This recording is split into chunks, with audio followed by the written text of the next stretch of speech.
You need to decide right now, is your child ready for you to facilitate school readiness? And you will see the signs that they're ready. I'm just going to give you a little mini quiz to give your child yourself right now.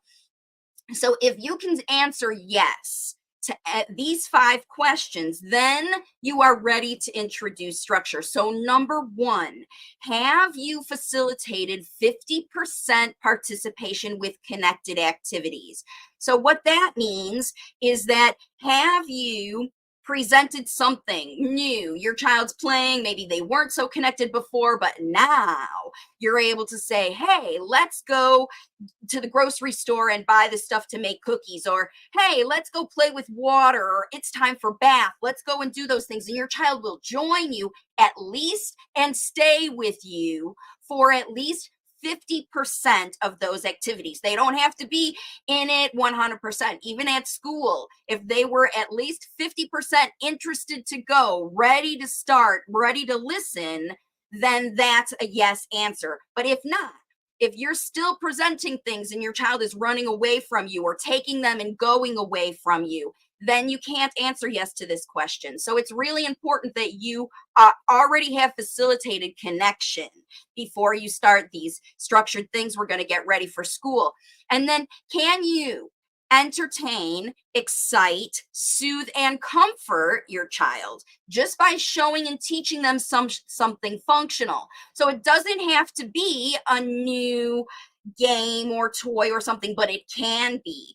It can be a solution to a problem. If your child is needing a sensory stimulation and they're looking for it by biting on your, scratching or biting and licking on your walls and things that are inappropriate, and you give them a new way to get their sensory input that's more appropriate, and that makes them feel better and you feel better because they're not licking the walls and climbing the walls anymore, and you're seeing them calm and regulated.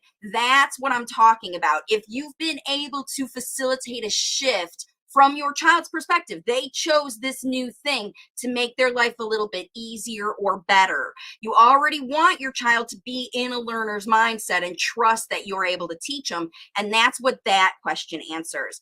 Now, number 3 is the child coming to you with nonverbal or verbal requests? Are they dragging you to the kitchen? Are they pointing to things? Even if they're not pointing, if they're waving at it or shoving the thing in your face or whatever, that's what that means. And then, can you help the child wait for at least 15 minutes? And this is a really key kicker here, because remember, in school, your child will be expected to wait a lot. It's always hurry up and wait at school. In the car line, we have to hurry to get ready, and then we sit and wait in the car line for drop off. There's a lot of waiting that has to happen in school situations, and that is a skill, a social skill that's necessary before you can expect your child go and sit in classrooms and listen to teachers and stuff. So, have you been able to facilitate waiting?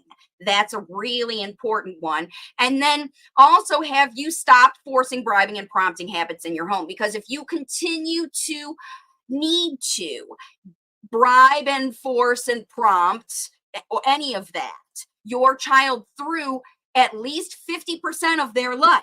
I mean, you can't feed them without prompting them. You can't dress them without prompting them. They don't do these things on their own. Then they're not ready for school, because they need to be more independent than that. And that's what we're going to be talking about, is how to facilitate that independence to get your child ready. But if they're not even listening to you, participating with you, have established that connection, then you're not ready for this video. So hopefully you've met all of these criteria, and we can get into the strategies that will help you facilitate away from these. Like I said, only 50%. And 5 yes answers means that you have successfully proven that you make life fun. And each yes answer applies to symptoms that you influence. So you might have started working with your child because, yes, the speech was delayed, but also because they were jumping on the couch, or they were stimming, or they were, yelling or making noises, or, getting in trouble, digging in your cabinets, jumping off tables. All those other behaviors you saw that you wanted to change, you started facilitating to see those permanent habits change in your child. So the child who always needs to jump on the couch is jumping on the couch. You bought a trampoline for your house and you facilitated getting them off the couch into the trampoline, because there are better ways to do things. And this is what school is all about, everybody. Your child will be expected to go and do things the teacher's way, the principal's way, according to the rules, according to the structure, according to the time and schedule of the teacher. They have to really follow along with someone else's ideas. And if you haven't been able to change your child's mind at all about anything, they're still the boss baby in charge of your life, then we need to go back to connection and establishing your role as facilitator before you can give that away to somebody else. Because just as if you're failing at home, you feel like you're failing at home with this, your child will fail as well. All right. So the yes answers, though, they have gotten you out of those things that you didn't want. Now, how many no answers did you get? Any no answers that you got mean that you need to earn more trust before the child will accept your offers to help them regulate through anxiety, which they always have, and tolerate learning and challenging structuring or devices, unknown situations. And this is the reality.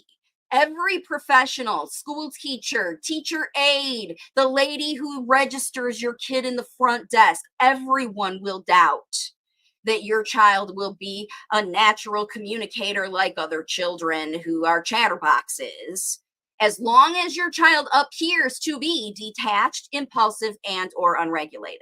So as long as they show those behaviors in public, even though you've regulated those things at home and managed them at home, your child's gonna be labeled. Okay.